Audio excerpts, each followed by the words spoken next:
వెసులుబాటు వాళ్ళకి అందిస్తున్నటువంటి పరిస్థితిని ఈ రోజున మీరు ఒక కడివెడు పాలకుండలో చిటికెడు విషం చుక్క వేసినట్లుగా మీరు వాళ్ళని పెన్షన్లని ఆపేసి 46 మంది ఉసురు తీసుకుని వాళ్ళ ప్రాణాలని బలిపెట్టి ఈ రోజున మళ్ళీ దాని మీద నీతులు మాట్లాడడం అనేటటువంటిది చాలా విచిత్రమైనటువంటి విషయం.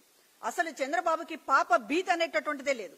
అందువల్లనే ఎప్పుడూ కూడా వృద్ధుల మీద కనికరం లేదు. ఆయన ముఖ్యమంత్రిగా ఉన్న సమయంలో కనికరం చూపించలేదు. ఇవాళ జగన్మోహన్ రెడ్డి గారు అవ్వాతాతలకి మంచి చేస్తున్నా కూడా ఓర్చుకోలేక ఇవాళ అవ్వాతాతలకి ఇంత ద్రోహం చేసినటువంటి మనిషి. ఎందుకంటే పెద్దవాళ్లన్నా ముసలి వాళ్ళన్నా ఈయనకి పడదు. చంద్రబాబు నాయుడికి ఒక యావగింపు.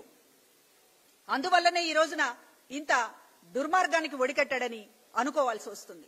ఎందుకంటే పెద్దలనేటటువంటి గౌరవం ఎందుకు లేదంటున్నామంటే కన్న తల్లిదండ్రులు చనిపోతే అంత్యక్రియలకు ముఖం చాటేసినటువంటిది చంద్రబాబు కాదా?